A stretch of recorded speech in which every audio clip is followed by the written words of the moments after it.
Réunion Actualité. Bonjour à tous. Ce lundi marque le début de l'opération Wambushu à Mayotte. L'objectif des policiers, des gendarmes et des équipes spécialisées qui se sont rendus à Mayotte est clair. Détruire les bidonvilles, expulser plus de 25 000 clandestins considérés comme responsables de la délinquance à Mayotte. Les quartiers visés sont très problématiques et tout autour de l'île, des quartiers où même les professionnels de la route ne veulent plus aller. C'est le cas de Baba. Il est conducteur de bus. Il transporte chaque jour des enfants et répond à Charles Lhuillier. Nous, dans notre métier de transport scolaire, on est le premier cible de tout genre. On vit dans une calvaire d'insécurité, d'insalubrité dans les quartiers. C'est pas une question de haine de qui que ce soit. Ceux qui prennent le droit de l'homme, qu'ils viennent vivre dans ces casantoles insalubres, et s'ils peuvent vivre 2 jours, je peux parier avec eux.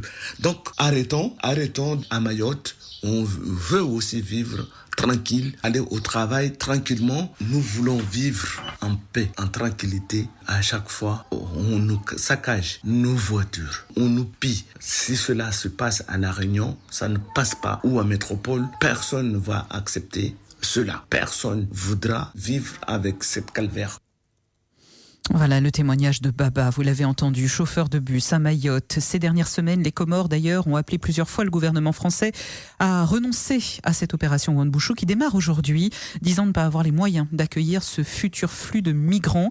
Les Comores qui accusent Paris de semer la violence puisqu'il n'y a pas de centre de rétention administrative là-bas. Démarrage de l'opération Wambushu à suivre sur Freedom, bien évidemment, chaque début d'heure, puisque Europe 1 a envoyé là-bas un envoyé spécial. À La Réunion, c'est évidemment nettement plus calme ce lundi matin, sauf sur la route. Oui, sauf sur la route, parce que dans l'ouest, et vous l'entendez sur nos ondes, il y a eu un carambolage depuis 6 heures sur la route des Tamarins. C'est juste infernal, paraît-il, de circuler en direction de Saint-Paul. L'accident s'est produit à la base à la station de la Saline. 3 véhicules impliqués, la voie de gauche neutralisée. Et à vous entendre, c'est l'enfer. Ça ne circule plus en direction de Saint-Paul. Soyez donc prudents et appelez-nous bien sûr sur le 41 51 51. Il y a aussi eu un accident au lieu-dit Serré à l'Entre-deux. On a évité le drame hier à Saint-Pierre. Un bateau de pêche a pris feu vers 14h30. Il naviguait à 300 mètres des Roches Noires. Alors on ne sait pas du tout ce qui s'est passé à bord. Explosion, problème, en tout cas une épaisse fumée noire a été vue de ce bateau. Et à bord, un homme de 59 ans qui a dû sauter par-dessus bord pour sauver sa vie.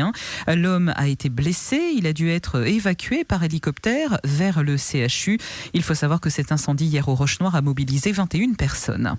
La mer encore, une mobilisation est lancée pour s'opposer au projet de la Maison de la Mer. Hier, 300 personnes étaient réunies à Saint-Leu sur le futur espace désigné comme étant la future Maison de la Mer. On en a déjà parlé sur Freedom. C'est un vaste centre commercial doublé d'un centre d'études sur le domaine marin qui est en projet sur le front de mer de Saint-Leu. Et ces personnes n'en veulent pas sur le front de mer parce que ça mettra fin à pas mal d'habitudes anciennes du côté de Saint-Leu pour l'environnement, pour les pique-niques familiaux, pour tout ce qui fait la tradition finalement à Saint-Leu. Ces 300 personnes ont donc formé une chaîne humaine de façon symbolique. Autre mobilisation ce dimanche, la CNL a officiellement lancé un collectif de locataires pour faire pression sur un bailleur social. La CNL a réuni pour la première fois hier un collectif de locataires très mécontents des prestations de leur bailleur social. Ces derniers reprochent à la CDC notamment de les maintenir dans un habitat jugé indigne. 40 personnes font actuellement partie de ce collectif de plusieurs immeubles du port. Ils veulent agir maintenant, disent-ils, à plus grande échelle et saisir la justice. Emploi. Aujourd'hui démarre ce qu'on appelle la semaine de l'excellence pays. Alors ça va être très gourmand. On va mettre en avant cette semaine les métiers de l'hôtellerie, de la restauration et du tourisme à partir de ce lundi jusqu'à la fin de la semaine. Et pour l'occasion, là où ça va se dérouler, c'est-à-dire au lycée hôtelier de la Renaissance, eh bien on va accueillir 3 sommités. Johan Leclerc qui est un MOF, un meilleur ouvrier de France, cuisine gastronomie. Julien Leveneur, qui lui est de La Réunion et qui a été sacré champion de France des desserts en 2022, et Sylvain Combe, qui lui aussi est meilleur ouvrier de France, catégorie maître d'hôtel, service des arts et de la table.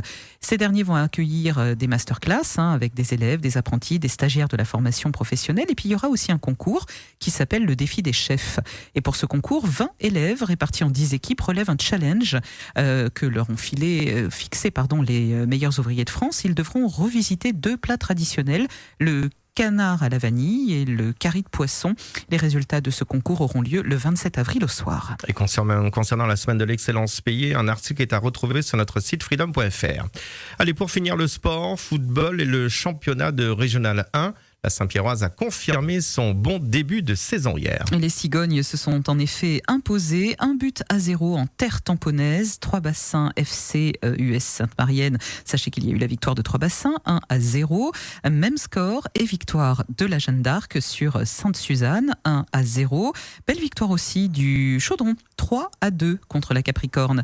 L'Excelsior, qui est en tête du classement, a vaincu la F Saint-Louis, 1-0. Il y a eu 2 matchs nuls ensuite. Léopard Piton-Saint-Leu, 0 partout. Saint-Denis FC Saint-Pauloise, 1 partout. Et en tête du classement général, je vous le disais, en numéro 1, c'est l'Excelsior. En numéro 2, la Saint-Pierroise. Et en numéro 3, le Saint-Denis Football Club. Allez, athlétisme maintenant. Championnat de France de semi-marathon hier à l'Étang-Salé. Déjà vainqueur du 5000 mètres du meeting de La Réunion, Mehdi Belhadj a remporté hier matin à l'Étang-Salé ce championnat de La Réunion de semi-marathon. Et c'est Jean-Marie Cadet, 2e de la course, qui empoche le titre par contre. Chez les femmes, victoire et sacre pour Emma Métro. Francky, juste avant de clôturer ce journal, cette information que nous venons tout juste d'avoir, ça se passe à Sainte-Rose, à Lens-des-Cascades. On nous signale un problème avec un bateau échoué dans les rochers. Alors, pour plus d'informations, vous pouvez nous appeler sur le 41 51 51 si vous êtes sur place. Ça se passe à Lens-des-Cascades, à Sainte-Rose. Nous lançons un appel donc aux pêcheurs qui se situent là-bas. Il y a un bateau échoué dans les rochers. Les gendarmes seraient sur place. Alors, on n'a pas plus d'informations. 41 51 51, n'hésitez pas à nous appeler. Outremernews.fr, le site de l'actualité Outre-mer, 24 heures sur 24 et 7 jours sur 7. Retrouvez la chaîne Outremer News sur YouTube.